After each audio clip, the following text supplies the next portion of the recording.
Got it. Come back in here. All right, I'm gonna admit everybody.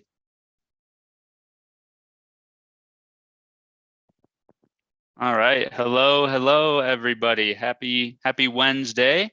Appreciate everybody joining. Got quite a few people joining us so far.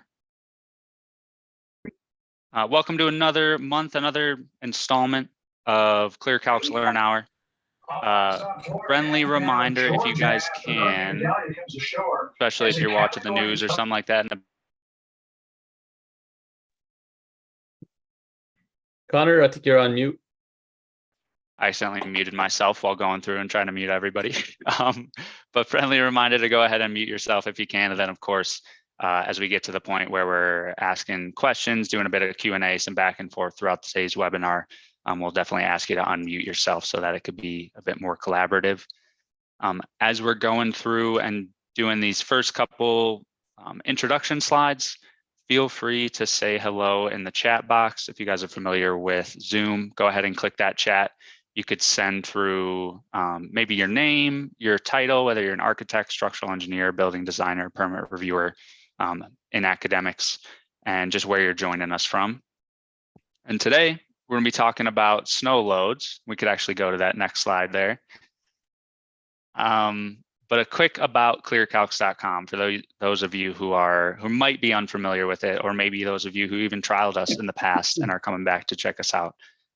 So ClearCalcs is a cloud-based structural calculation software, combining together FEA tools with, hopefully, we like to think, and our users like to think, easy to use tools for wood, engineered lumber, concrete, steel, cold form steel, trusses, moment frames, connections, all that fun stuff. We're aiming to be more accurate. We want to eliminate wasted time. One of the main ways we eliminate wasted time, I'd say our most popular feature is our load linking or dynamic load path tracking. So definitely check that out if you guys haven't already. And then this is one way where when we're trying to be more accurate with ClearCalcs and give transparency in our calculations, we do not want to be a black box software. So in every one of our calculations, you could expand any input or output field into what we call our debug mode. I've also referred to it as our help accordion to some users. You'll get an additional description and then also the code or standard reference that applies to that specific input or output. So that way we're all on the same page. Then this next one here is hoping to save time. So I already mentioned the load linking or load path tracking. This is what we call our member selector. I haven't looked at everybody joining today, but chances are a few of you have sent through some feedback on our member selector in the past week or two. If you have, thanks a ton. We've been getting quite a bit of feedback on how we can continue to improve this one. But this is one example where you can come in after you've input your plan length, your supports, your loads, your boundary conditions, and then quickly filter through the type of beam you want to see and see real time on that right-hand side, what's passing, what's failing, how much it's failing by. So that's another way you could save time here in ClearCalcs. And then finally here, I didn't mention it earlier, but ClearCalcs is available everywhere. We are a cloud-based platform. So whether you're at home, at the office, I did a session with a user yesterday from the parking lot in my car because I didn't have time to get home. So anywhere you've got access to your internet, you got access to ClearCalcs. And with this is our full audit log. So if you guys are working remotely with a team, you guys can keep track of who's making what change when in real time. So that way everybody's on the same page. Then today, if you guys have been to webinars in the past, you've seen this and the previous slides before, but my name is Connor. I'm our Director of Customer Success. So I'm here to make sure you're successful in ClearCalcs, whether that be training sessions, help content, just answering questions along the way before you purchase, after you purchase, and join the ClearCalcs community. That's what I'm here for.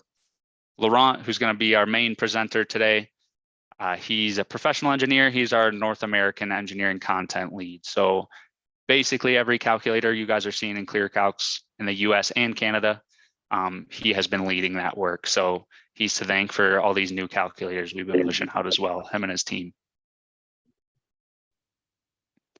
Then finally here, and I'll kick it over to Laurent and really get into the meat and potatoes of the webinar.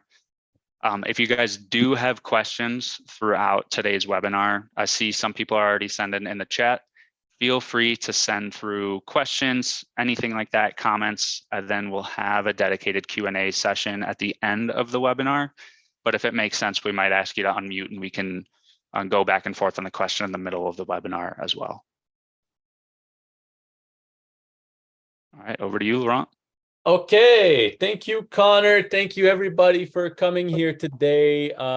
Really looking forward to spending the next couple of minutes with you all as we talk about snow, which, as a born and raised Canadian, I feel a very special connection to. And I think I share that connection with quite a few of you, especially I think I saw some people from Northern Virginia, and someone mentioned some 60 PSF snow loads. So that's what we like to hear, and that's what we like to talk about today. So today we'll be talking snow loads. If you're coming here from Florida, you might be wondering why snow loads matter. And I just realized there's a typo here. I'm really sorry. Otherwise, once we talk about why these matter, we'll talk about what are the parameters that affect these. What are some other considerations that you want to think about when you're dealing with snow loads? And we'll also talk about ASCE 7 in 2016 and 2022. New version just came out, so there's going to be some changes with that, so we'll go over those. And lastly, we'll look at doing a design example in ClearCalcs. We do have a snow load calculator, so we'll look at that. And we'll do things a little differently today with the design example, but we'll get to that in a minute. Okay, so why do snow loads matter? This is one I remember hearing in my courses in engineering, the Knickerbocker Theater disaster. So that was actually 101 years ago now.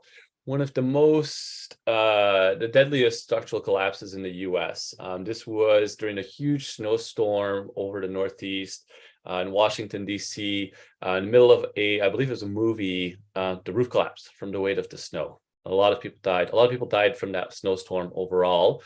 And unfortunately, it's not all that rare that we get roof collapses due to snow. So just looking in 2011 in the Northeast, there's actually very few databases on roof collapses due to snow, but someone in 2011 just counted all the newspaper articles and looked at how many roofs are collapsing out there. And just in the Northeast, so I believe that's like Washington, DC, New York State, Connecticut, and a couple other states, 400 roofs collapsed. Now, there's a lot of buildings there, so as a percent, it might not be that big, but that's 400 people who don't necessarily have a home to live in anymore, or a storage facility that's failed, or workers that are put at risk because of a roof collapsing. So it's one of the main causes of roofs collapsing or structural failures in the United States. It's a big deal. And as we'll see, these loads are changing, and they're getting higher, and we have to design for that. And I put in another example here, just an example of how important this can be and how perhaps neglected or misunderstood these loads can be. I put the examples here of the Metrodome in Minneapolis. Let's hear in the chat if any of you have been to the game there before. That roof collapsed 4 times due to snow. 5 times total, 4 of them were due to snow. And this is the same building in the same location, collapsing 4 times for the same reason.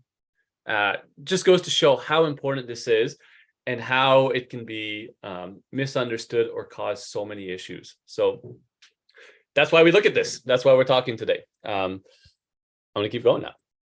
So we mentioned we talk about ASCE 7. So across most of the United States, ASCE 7 is going to be the building code that you'll be referring to when you're calculating your snow loads.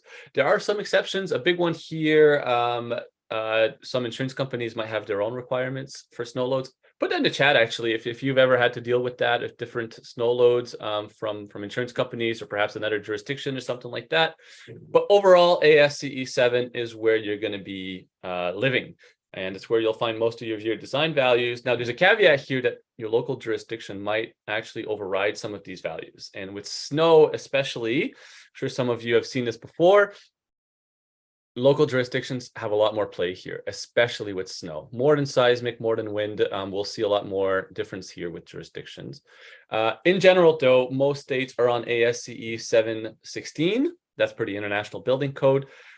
Some of them are still with ASCE 710, so the 2010 version, but there's less and less of them. And we're not seeing those too frequently. What's more interesting, I think, the next version of the International Building Code is going to adopt ASCE 7-22, so the latest version of ASCE 7. But because essentially all states right now work with ASCE 7-16, that's what we'll be talking about today. But I will touch on some of the main changes coming up with ASCE 7-22. So stay tuned for that. Okay. So when we're talking about snow, the most important thing is the ground snow load. That's basically the same thing as our design wind speed when we're talking about wind, or our ground accelerations when we're talking about seismic. That's kind of the local parameter for the ground snow load. So I got curious, kind of how do you measure the ground snow load? So across the US, and it's very similar in Canada here, we'll have weather stations, so actually 10,000 of them. And every day or every week at a regular frequency, someone's going to go and just put a tape measure in the snow and measure how much snow is in there. So how many feet of snow there is. What's really interesting, though, is that snow depth doesn't actually correlate to the snow load. So if you've ever made a snow fort or made a big pile of snow and played in it as a kid or as an adult, you will have realized that when you pack the snow, it gets way heavier. And if someone throws a snowball, a fluffy snowball hurts a lot less than a well-packed snowball. So that means we've got to have another parameter here. So if you look to the ASCE 7, they'll talk about it and they'll mention, so there's about 200 locations in the US where on top of measuring the depth, they're also measuring the actual load. And so the way they do that, I was also curious about that. They don't put like a scale on the floor and then just wait for it to snow on there. Typically, the way you'll do that is you'll actually kind of cut a 1 foot by 1 foot square, take all the snow out of there, melt it, and then just weigh the weight of the water, or some similar method. Some people will just use like a PVC pipe. You can do the experiment in your backyard. It's a pretty cool just to kind of get an idea of this. But basically from that, we've got some very smart statisticians who take those 10,000 locations, correlate it with the snow load, and then make it all into a big map. That's what we're seeing here. This is just to kind of give an example here. This was in February 2 years ago. If we look at the contours here and here, you'll see that they kind of match more or less. But as you can see, most of the US gets snow on there. Even in Texas, you'll still get snow once in a while. And a fun fact about that, actually, when we're talking about those 10,000 location, the ASCE 7 code, if you read into it, one of the things they mention is that a lot of the southern states, they actually don't have that much information about kind of the extreme snow loads that they'll get. So like from extreme snowstorms. And the reason for that is actually when there's these big snowstorms in the south, kind of all of society shuts down and the people aren't actually able to make it to the weather station to measure the snow. So kind of an interesting fact here. I think the way that the code accounts for it is they are some where people are able to make it to measure, so they attribute a bit more weight to those ones. But thought that was funny, especially as a Canadian, when we go down south and we see a bit of snow and everything shuts down, and it's kind of the joke we've got running out here. And I'm sure if you're coming in from Michigan or Minnesota or New York or something like that, you've probably seen that too. So anyways, all that to say, we like snow, and that's how it works. Now, I talked about the map. Interestingly, with the code, a lot of areas actually require what's called site-specific studies. So they've made all this map, but a lot of them, I don't know if you can see, there's a lot of the blue area here where it says CS on it. So that's where you need your site-specific study. And then a bunch of different states also have their own snow load values. So those ones might not necessarily need the site-specific study. The state might give you a value. But generally, if you're near the Great Lakes, those of you here who will be very aware of the lake effect and the crazy amounts of snow you can get so quickly. You'll need a site-specific study. Or if you're in the mountains or high elevation areas, it's also quite common to need these. But generally, if you're in any kind of town or city, your local authorities will already have done the study for you, and you'll be able to find your design snow load that the city uses. So interestingly, most cities will actually just give out a ground snow load regardless if a site-specific study is required or not. So this is an interesting one where this map here or here with these contours might not actually be that useful. You'll always want to double check with your local authorities. It's not rare at all that the local authorities bump up these loads. So you'll want to double check there. You'll see, for instance, this is Mammoth Lakes in California, where they give you 230 PSF if you're under 8,500 feet, and 300 PSF snow load about 8,500 feet. So a lot of snow there. Great if you like skiing. So next, thinking about environmental parameters. So there's a couple things here, and a lot of it mostly has to do with wind. So obviously, snow gets pushed around by wind, just like rain or something like that. It gets picked up off the ground. You get blizzards from it, but you also get more or less snow on your roof, depending on conditions. So big one here is the surface roughness. So this is literally the same parameter as when you're looking at your wind loads. So if you're in a forest, your surface is going to be a lot rougher than if you're in the middle of a field or the ocean or something like that. So in the ASE 7, for instance, they'll just use the same parameters as for wind. The other one that gets interesting is the roof exposure. And so this one's interesting because it's not so much about the roughness of the land around your building. It's more about your specific building.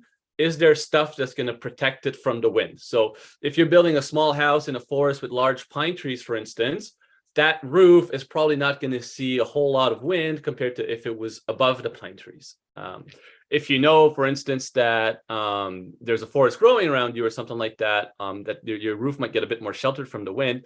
What that means is there's going to be less wind that's going to be able to push the snow off the roof over the winter. And so you'd expect to have higher snow load. So that's where that gets so important. So these two things, when you're dealing with the code, they'll get combined into what's called the exposure factor. That's CE. And we'll see how that works in the example. Next up, the building's thermal condition. So this is a really important one. Basically, if it's hot inside your building, the snow's going to melt off your roof. And if it's really cold inside your building, well, the snow might actually melt slower than if it was on the ground. So the ground's obviously got some heat to it coming from the center of the earth and all that. So really cold roofs, and you've probably seen as well, if you're on the highway, you see like bridge freezes before the main road or something like that. That's why this happens. So your roof might actually be colder than the ground. So that's why we would expect higher snow loads over a winter. So this one's got the temperature factor CT. Interestingly, you can get it down to 0.85 if you've got a warm greenhouse. Kind of makes sense. They're not very well insulated with just glass. They're always kept warm for economical interests. Obviously, if you want to grow plants in the winter, and they're usually monitored every day. If you're dealing with a freezer building, though, where you're intentionally keeping the inside of your building really cold, obviously that's not going to melt a whole lot of snow. So you're going to increase your snow loads a lot to account for that. Last one here, your roof slope and the slipperiness. This is the one that we hear quite a fair bit. If you've got a steep roof, obviously you've got the picture right there. The snow's going to fall off of it. And in most cities in the Northeast, at least, when you're walking around, you'll see those signs, watch out for falling snow, watch out for falling snow. So some engineer is happy because he's got lower snow loads because of it, but obviously pedestrians are not happy because they're getting a face full of snow. So there's some balance here to be done as engineers. That's for us to find out, or maybe for the architects among us as well. But the important thing to realize here, most roofs in North America are not going to benefit too much from the roof slope and slipperiness. So unless you've got a slippery roof, which would be, say, a metal roof or a glass roof, and there's no obstructions, then in that case you might be able to reduce your snow loads. But if you're dealing with, say, a typical house where you've got asphalt shingles and maybe a 4 or 6 and 12 slope, you're not going to get any reduction in loads for your roof slope or your roof pitch. Just generally, if you're with asphalt shingles and you've got, say, a ventilated attic, you're looking at least 10 and 12 slope or pitch for your roof. And even then, it's not decreasing too much. So something to keep in mind, something maybe to kind of reset expectations with people. You need to have a really steep roof to get that snow to shed. You can see there on the right, it's a really steep roof to be able to shed that snow like that. Okay, now another big thing when we're looking about snow. So these are some of the considerations that we talk about is the unbalanced load. So there's two things that cause that. That's basically when you've got snow on one side of the roof and no snow on the other side of the roof, or less snow on the other side of the roof. Two things that cause that. when you've got wind blowing on one side, it might actually push some of the snow from one side to the other, or just wipe out the snow from one side and leave the other one intact. The other one is, as the sun moves through the day, it might melt off the snow on one side and leave the other one obviously in the shade the whole time. So if you've got a roof side facing north or something like that, that'll have kind of an effect on the balance of the loads. If you've got a really shallow roof or really steep one, I guess research has found it doesn't actually impact these all that much. Obviously, for a flat roof, it's basically just one roof, so you don't really have a one side or the other. And in a really steep roof, it's not going to have that much snow load anyways. So if you're dealing with gable roofs or some sort of gable shape, say a hip roof with a gable, the gable at the middle or something like that, typically when you're dealing with your rafters, if the span is less than 20 feet, you've got a really simple job here. It's just you take the ground load, multiply it by your importance factor, just apply it to one side. So just apply it to one rafter. Otherwise, if you're dealing with something different, or if you've got a long span or something like that, then you're going to have a more complicated, unbalanced snow load. And interestingly, you also have to calculate your drift height, which is not that hard, but definitely a bit more involved than just copying one number over. So something to keep in mind when you're calculating your loads. What's important to keep in mind, though, is that this can govern your design. So you do have to look at this. The other thing to consider, snow drifts. So obviously, if you've seen snow, you've seen that wind pushes snow, and when it hits a wall, it'll just kind of stop there. Let's picture here an example of a snow drift on a shelter. We need to account for this in the design. And what's really interesting, I was looking at some statistics. About 3/4 of snow roof failures have the snow drifts causing failure. They occur under the failure. That's a huge number, and it really shows how important these can be. And what gets interesting here is you're applying a lot of load, and usually it's not going to be over a whole lot of members. It's not spreading out the weight as much as if you had, say, snow over the entire roof.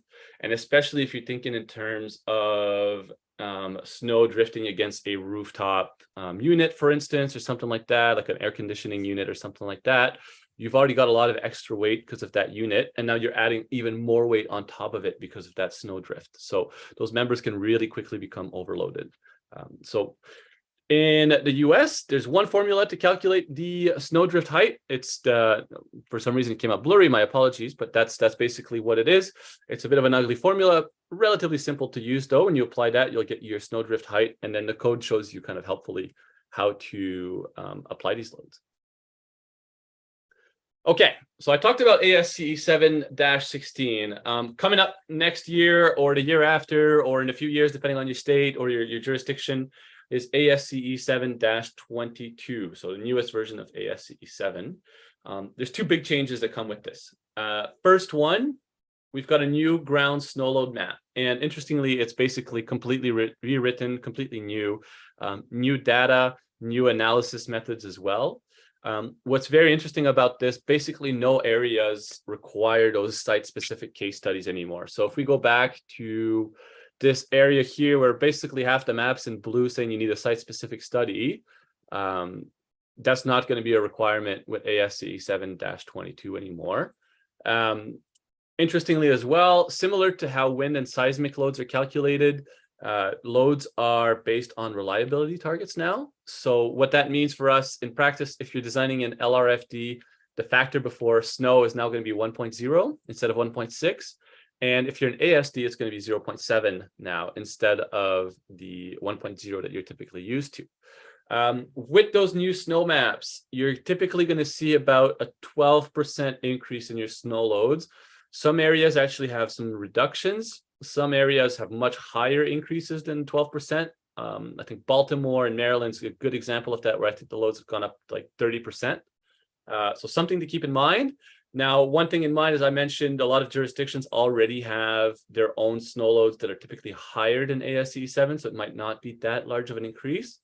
But speaking about that, one of the big questions that's going to play out in the next couple of years as jurisdictions adopt this is whether jurisdictions are still going to kind of provide their own values for snow loads, or if we're going to see a change where jurisdictions just refer to ASCE 7. So not completely sure. If you see your jurisdiction adopting ASCE 7-22 or the newest International Building Code next year, definitely something to keep an eye out for. You want to make sure you're using the right snow loads, obviously. The other thing too that's going to be coming out is called the winter winds parameter. Winter winds, it sounds like a nice restaurant or something. It sounds really nice, but in this case, it's a parameter that gets used in a big formula. Basically what it's doing is it's adjusting the snowdrift loads. And what that means is it typically, so some areas might have different wind patterns in the winter than in the summer. This accounts for that.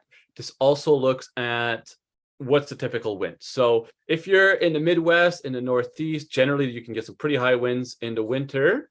So you'll see increased loads in general, up to 25% on average.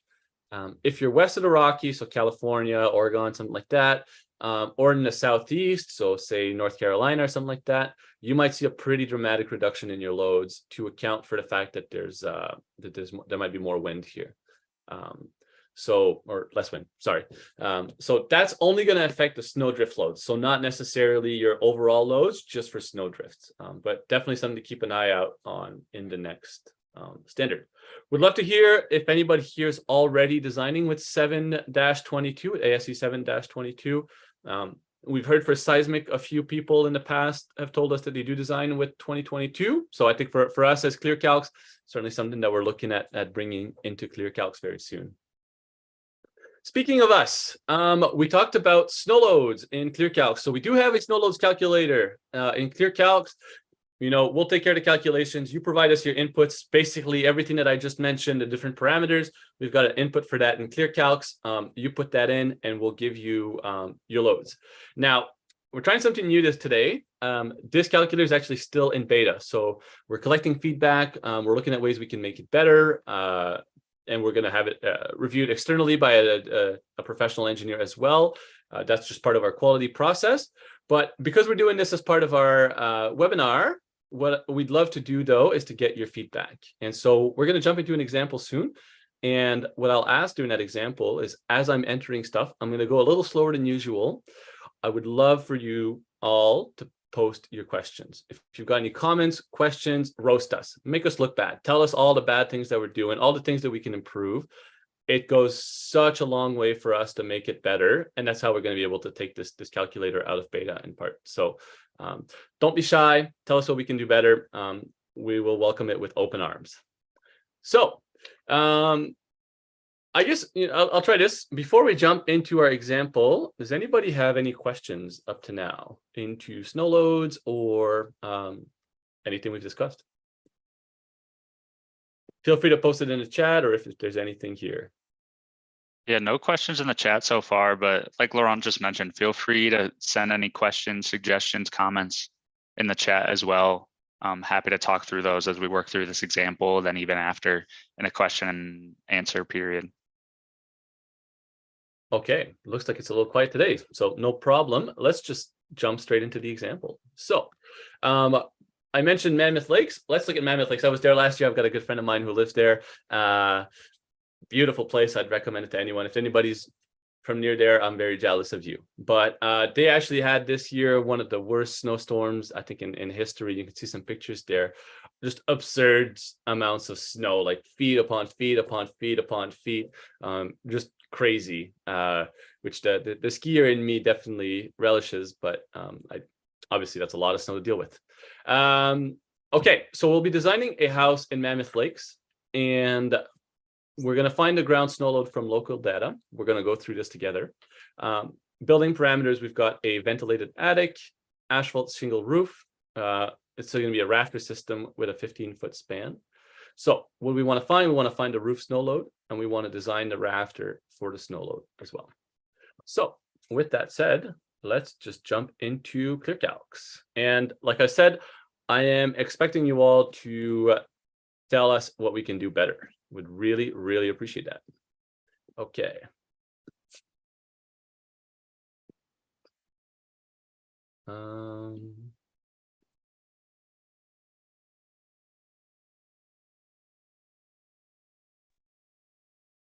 Okay, have you all got me?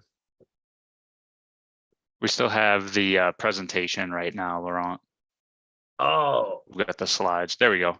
perfect. Thank you very much. Okay, here we go. So we are in ClearCalcs.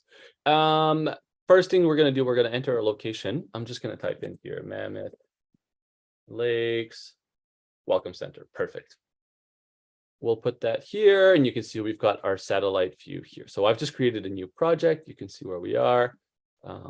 Perfect. Next, I'm going to jump straight into creating a new calculation. So I'm going to click that green button here, and I'm going to scroll down now. You can see we've got quite a few calculations that we've added recently. I'm going to click the snow loads, and I'm going to get the warning. We are a beta template. That's what I was talking about earlier. Please, please, please tell us what we can do better so that we can take this out of beta as well. But for now, we're just going to use it anyways. I'm going to click yes. Okay, and so I've got my snow load calculator, and you'll see I've got quite a few inputs on the right, and then on the left and on the right, very simple outputs. What's my flat roof snow load and my sloped roof snow load? And so let's start with the inputs. So the first one, I mentioned the most important one with snow load, our ground snow load. So if you are lucky, you're in one of the states that has, or in one of the locations that you can just get your loads directly from the ASCE7 hazard tool. So you can find this ASCE7 hazard tool.online. I put this in right now, but here we can just start over again. Why don't we do that? So I can come here. I'm just going to type Mammoth Lakes, California, ASCE7-16, risk category 2, since we're building a house. And I'm going to type in snow, or select snow, view results, and snow. Oh, here, maybe I can zoom in. Case study required. Not so helpful. I don't have my load in PSF, which is what I'm looking for. And if I just do the overlay here, we can see quite this area. Most of this area here actually just doesn't have a snow load. So that's fine. What we're going to do then is we're going to go look at the Mammoth Lakes City Building Code. So I've got it open already. I cheated a little bit. I found it before, but typically you could just go say, most cities will be using a similar system to this. So even if I just go to the home, you'll see the code of ordinances for Mammoth Lakes. I can just type in snow loads, and we'll see. Here we go. This came up, and here we go. So basic ground snow load is established as follows: 100 pounds per square foot for the airport, 230 pounds if I'm 8,500 feet or less, or 300 pounds if I'm higher than 8,500 feet. So in this case, just to make our life simpler, we're just going to assume that we're at less than 8,500 feet. So my basic ground snow load is 230 pounds per square foot. That's really high. I'd love to hear if anybody's seen a higher snow load than that. That's probably the highest I've seen in a long time, but that's what we're going to be designing with today. So 230 pounds per square foot. I'm going to come in here and type in 230 pounds per square foot. Next, ground surface roughness category. So what this is we related to the exposure as we had discussed. This is the same as for wind. So Mammoth Lakes being in a forested area with buildings, we're in the village, we might decide to stay with surface roughness C. Important thing to keep in mind here, contrary to wind, where lower surface roughness, so surface roughness B is the conservative option because you assume there's no obstructions. In this case, it's the opposite. So surface roughness D would be the most conservative option, because you're basically assuming that that there's no wind pushing off the snow. So in this case, we'll do the surface roughness D. Next, exposure of the roof. So if we look, we've got a definition here. I can zoom in a little bit. If it's partially exposed, that's basically everything that's not below. Fully exposed is exposed on all sides, no shelter afforded by terrain, structures or trees or something like that. And then sheltered is tight among conifers that qualify as obstruction. So if you're building a little shack in the woods surrounded by trees. So in this case, again, conservative would be sheltered. What we'll put in for now is partially exposed. So it might be within the village or something like that. So we would expect some obstacles, but not necessarily tight within a forest or something like that. For a house, we're going to stick to category 2 for a regular building. It's not low risk, it's not substantial risk, and it's certainly not it's not a essential facility. So we can see our importance factor here is 1. Next, this is the important one, thermal condition of the building. So we've got here a warm roof, and we've got a ventilated attic, CT equals 1.1. Then we've got unheated or open air structure. So that would be, say, if you've got just like a pergola or something like that. And then lastly, a freezer building. So hopefully nobody's turning their attic into a freezer. But we did mention in the example that we had a ventilated attic. So typically for that one, we'll pick that CT equals 1.1. So we're going to pick that. Okay. Next, roof properties. So this is the horizontal distance from the eave to the ridge. So if we look at it, that's basically going to be our rafter span, since we've got a very specific rafter. We can just go back to the example here. Here we go. And just for the sake of simplicity in this example, we're going to ignore the overhang here. We're just going to assume that the roof ends straight at the walls. So we set a 15-foot span on the rafters. So I'm going to just go back to ClearCalcs now. Okay, so we set a 15-foot span. I'm going to type 15. And then the roof pitch, we actually didn't specify that in the example, and I'll explain why. It's just because I'd like us to play around a little bit and see the impact of the roof pitch on the snow load. Lastly, we said we had asphalt shingles. So asphalt shingles count as a non-slippery surface. So we're going to leave this as is here. So we've put in all of that. We can see our different factors. So our thermal factor, 1.1, exposure factor, 0.9, and our roof slope factor right now with 6 and 12 is at 1. So I can go here and I can see my flat roof snow load, 159 pounds per square foot. And my sloped roof snow load is actually also 159 pounds per square foot. Interesting here because it basically means the slope of the roof at 6 and 12 isn't actually changing anything. So let's see now, I'm in Mammoth Lakes and I'm going to have a lot of snow load. Maybe I want to increase my roof pitch so that it does shed some load. Let's see what we need to get it to, say, 100 pounds per square foot.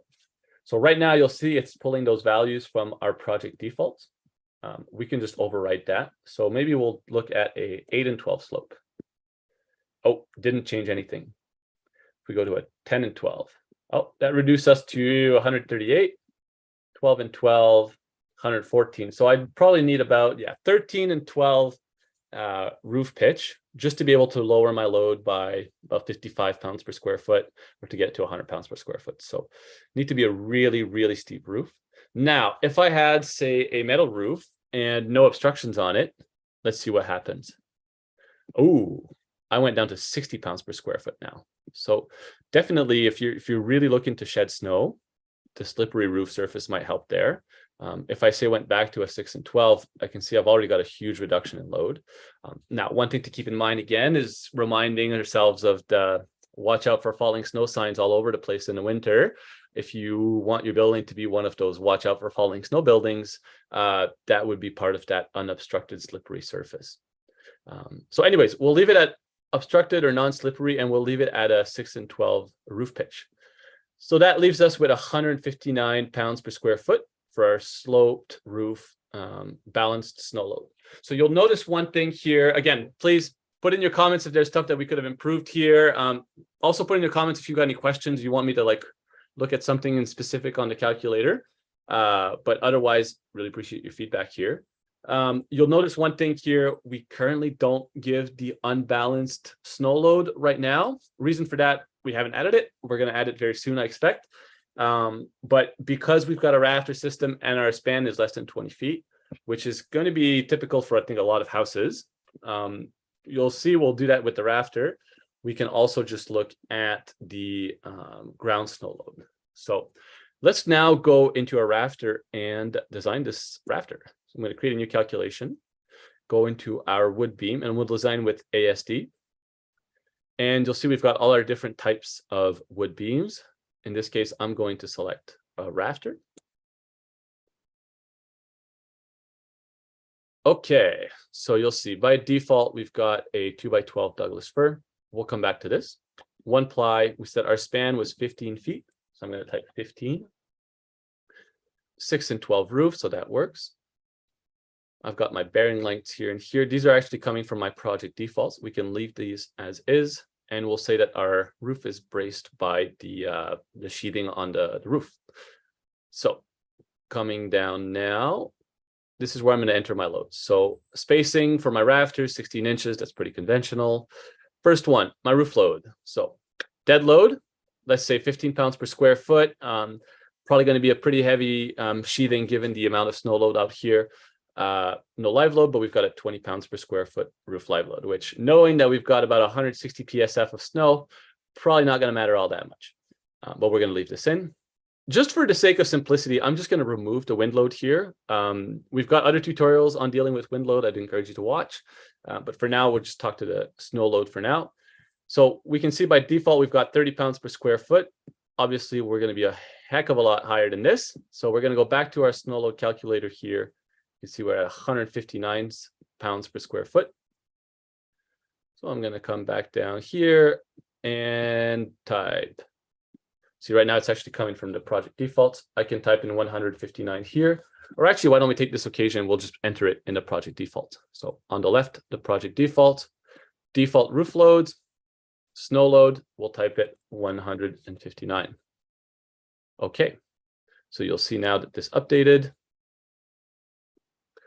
And I've now got my 159 pounds per square foot snow load. And I've also got my beam failing and bending. So the 2x12 is clearly not enough. So what can we do? Options might be go for double 2x12s. That still doesn't quite get us there. We might go for a less spacing. So we might go for a 12-inch rafter spacing and then double it up. Or we might go for, say, in our member selector, we might decide to just go with an LVL. Or an I-joist. Let's go with an I-joist, actually. So if we decide to go with an I-joist, and let's say we're going to go with Weyerhaeuser, I can see that in my 9.5 TJIs, nothing passes. 11 and 7/8, some of the bigger TJIs will pass. If I go to a 14-inch one, though, things look a lot better. So if I went with a 14-inch TJI 230, boom, and I can see now I'm now passing. So I'm just passing in bending, shear, bearing, etc. My deflection's also fine. So with that, I've designed my rafter for the snow loads that I calculated earlier for Mammoth Lakes. Now, there's one other thing that we need to look at, and that's the unbalanced snow load case. So I mentioned we don't explicitly calculate that in our snow load calculator. That's a big part of why it's still in beta. But we can still do it because it's such a simple system. I can create a copy of here. I'm going to click that duplicate button. And now everything's going to be the same. I'm just going to go back quickly to the presentation, and I'd like us to look at the unbalanced snow load again. So if I look here, you'll see that for the unbalanced load, if it's a span less than 20 foot and a roof rafter system, which is what we have, our unbalanced snow load, we basically just apply it to one rafter or one side of the building, so one rafter, and it's just the importance factor times PG, which is the ground snow load. So actually, in that case, it's quite simple for us. I'm going to go back now to ClearCalcs. And just give me 1 second. I'm going to go to my snow load. I know that my ground snow load is 230 pounds per square foot. That's by the code. Importance factor is 1. So actually, in this case, it's quite obvious. 230 is much bigger than 159 pounds per square foot. So I'm going to override the project defaults here and type in 230 pounds per square foot. Oh no, we're failing again. So then I'm going to go into my member selector yet again. And I can see now my 11 7/8 are all failing. Even my 14-inch TJIs are barely passing. Actually, they're all failing. I have to go down to an 18-inch TJI for it to pass. And a lot of this, if you look, it's due to the reactions, actually. So we can say, for instance, that a 14-inch TJI 360 is passing for everything except the reactions. So we might select that one and just increase our bearing length. So instead of 3 inches, we might put in 6 inches, for instance. And oh, still failing, unfortunately. So we'll go just a little bit higher up, TJI 560. So the biggest TJI, 14-inch TJI, and now we're good. It's passing for everything. So that's when we're looking at our unbalanced load case. For a rafter system, it's very simple. We just look at the ground snow load. So I'm going to stop here. The example. I hope that you posted some feedback. Maybe I shall just take a look very quickly. Connor, was there anything that came up? No questions so far. Just a question from one of your fellow Canadians, just asking what Canadian codes we have so far. And then question from Joe on if we're able to link the snow load data. And then, so I let Joe know that'll be coming in the future. I let him know you and I actually had a meeting on that this morning on linking snow loads. That's right. And then Riaz asked, can you change the bearing to 3 inches? Yeah, we can definitely do that. We could just show you how you can modify that bearing to whatever you'd like. Yeah, so right here where you've got your supports and braces table, you'll see these are your supports. So a pin support at the start, pin support at distance L, so at the end of the beam. You can type in 3 inches and 3 inches. So that'll change your bearing length. As for the Canadian code, great question. We obviously, I'm a little biased here. Right now, we support a national building code 2015. Actually, 2020. I apologize. I should be clear on that. We don't calculate loads per the national building code just yet. We're only looking at wood and steel member capacities right now. But that's on our radar for the future. So stay tuned. And as for linking, yes, coming up soon. I see another question here about 230 psi to general ground load, but 159 is because we sloped the roof. So really good question, and I think that's perfect. That's really going to emphasize what we discussed. So 230 PSF is the snow load on the ground. 159 PSF in this case, even if our roof was flat, is 159 PSF. And so the reason that this is lower, I can open the calculation here and we can see. So this is based on 0.7 times CE times CT times IS times the PG. So PG, ground snow load. We have it right here. Next, CE, I mentioned in the presentation, is our exposure of the roof factor. So I can see here, exposure factor right now, 0.9. What that means is basically it accounts for the effects of the wind pushing the snow off the roof.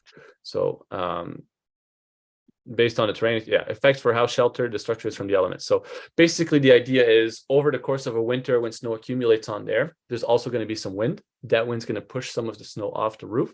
So we get to reduce the snow load because of that. Now the last one, CT, is the temperature factor. So right now you can see it's actually 1.1. What that accounts for is the ground has its own temperature. In most areas of the northern US, it's going to freeze over the winter, but there's going to be moments where it's warm, and so it contributes to melting the snow. Your roof may or may not do the same thing. So if you've got a warm, poorly insulated roof, the warmth from the house might melt some of the snow. Typically, especially in modern houses nowadays, the roof is well enough insulated that there's not going to be much melting happening of the snow on the roof. So we actually increase our snow load to account for the fact that the roof's going to be colder than the ground. But that 0.7 in general, I believe that just comes from statistical research in the past where a bunch of scientists measured the amount of snow on the ground and measured the amount of snow on the roof next to it for a bunch of buildings all across the US, all across the world, and found that on average, it was about 70% of the snow that was on the ground. So that's where this basic reduction comes from. So that's why we get to take that 159 instead of the 230. Now, where that unbalanced load case, where we do take the full 230 comes from, I'm not completely sure where or why specifically it's been decided to match the ground snow load. My expectation is, again, somebody did a lot of research, looked at when it's unbalanced, what's the amount of snow on the roof compared to what's on the ground, and they decided that was close enough for an accurate model for it. I hope that answered the question. And there's just one follow-up question there, Laurent, regarding the CECT data. Okay. Oh, yeah, I see. So if that's from the local location or directly from ASCE7. So this is, so good question. So these two parameters, ground surface roughness category and exposure of roof, these are based on your site. So surface roughness is the area about, I believe, a mile around your building. And this one we actually can see in the project details. So Mammoth Lakes, if I look back, I can see it's in a wooded area. There's some buildings around it. That's how I decided it's surface category D. There's a bit of judgment here required, obviously. So this is based on the area around you. So that's where this map actually comes quite useful, because you can see what it looks like around there. If this was in the middle of a barren field, we would be looking at a different exposure category. The other one, if I look, the exposure of the roof, that's based on your building specifically. So is your building close? Is it like sheltered from stuff around it, like immediately around it? Or is there some room for the wind to go and push snow off the roof in your building, specifically that? So that's where these come from. So these are very specific to your site. That's something that you as an engineer have to decide based on your judgment. The other one, CT, that's this input, the thermal condition of the building. That's going to depend a lot on the architectural decisions here. So again, you can say you've got a warm roof, so poorly insulated ceiling or something like that keeps your attic warm. If you've got an insulated attic and it's well ventilated, you would have a different CT value. Or if you're designing a greenhouse or something like that, then it would be a lot lower as well. So I hope that answers your question. So the short answer is no. These are things that you would determine based on your specific site. Okay, Awesome. I'm gonna just go back to our presentation quickly and just finish it off, and then we can have a time for a few more questions if anybody's got some. Let me go back. So in conclusion, basically snow loads, we saw at the start, a lot of collapses are happening because of snow loads, sometimes with terrible impact on human life. So as a designer, it's certainly something that you need to consider. There's no exception here. If you're in a snowy area, you need to account for snow in your designs.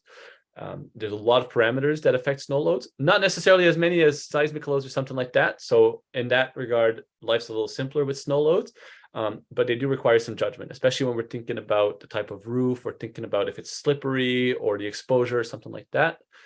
You need your judgment here. And lastly, ClearCalcs is here to help you. Hope to get some of your feedback on the snow load calculator, if there's anything we can do better. If you're using something else and there's something missing from what you saw for you to be able to use our calculator, we'd love to hear that.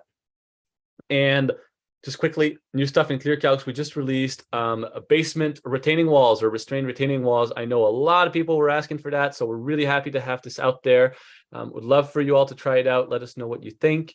And we've also got multi-story shear walls, which is another thing that I believe was highly requested. So we'd love to hear your thoughts here. Go try them out. We'd love to see what we can do to make them even better, to make your life better as well.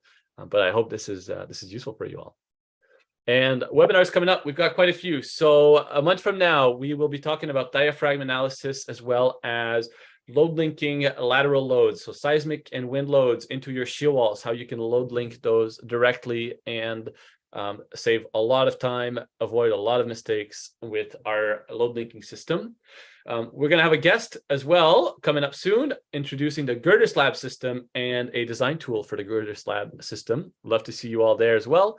And at the end of October, right near Halloween, we will also be looking at open web steel joists, how to analyze them, how to design them. And you can find all that at our webpage, clearcalcs.com/webinars. And with that, thank you all for your time. We'll send you a recording by email. The important thing, if you want to get your PDH certificate, this is just the way that the system works here. Please fill out the survey. That's how we'll be able to know that you want the PDH certificate, and then we'll make sure that you get that as well. And that's it. Feel free to reach out anytime. help@clearcalcs.com. It'll be myself or another engineer on the team. We'll be more than happy to help you out as much as we can. And yeah, feel free to send any questions you have right now. Awesome. We just had one last question from Joe. Joe, no updates currently on the Simpson connections for engineered lumber. Laurent, am I correct with that? That's correct. But Joe, Okay. we're looking to improve this. We're looking to make this calculator as useful as possible. So if you can send us an email perhaps on what's missing and what we can do better, or happy to hop in a call. I believe you've sent us some information in the past as well. here to make you more successful with those, certainly. So absolutely, thank you for bringing that up. Yeah, you did. That's right. Okay, sorry about that, Joe. You put me on the spot. I forgot on the moment. No, all good. Yeah, I have that email as well in my inbox, so I'll just re-forward it along to the engineering team. Other thing I'll say is just for everybody on the webinars, we've got some exciting things coming up, most likely with McGraw-Hill and Access Engineering too. So there's some webinars that are upcoming that we just haven't completely planned yet, so it wasn't on that slide. So stay tuned for those. And there'll be even more webinars, even more opportunities to learn from us, and then very well-educated guests that we have who know a lot about structural engineering.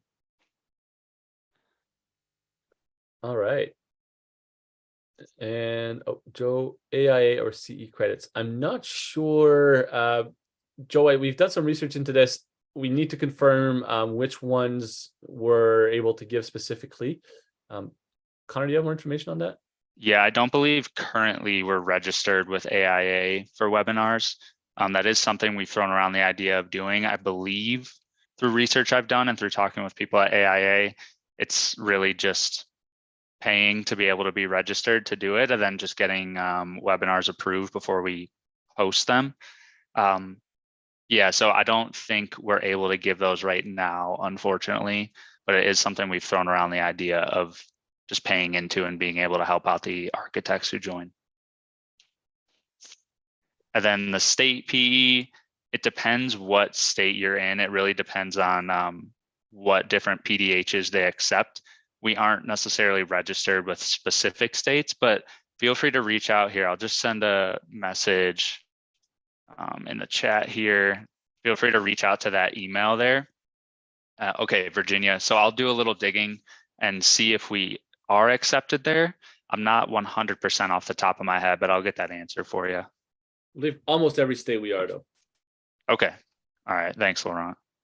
If there's anything we can do better in the next webinar as well, please let us know. We're always looking to improve both our software, our webinars, everything here. So I love it, Joe. One in the webinar. All right. We'll have to look into that for sure. I'll reach out to you, Joe. All right. Well, yeah, appreciate everybody joining. Have a great rest of your day. Look forward to seeing you guys at the next one. And as always, send any questions, suggestions, anything like that to that help@clearcalcs.com. And we'll continue to make the software better for you guys. Thank you all. Have a great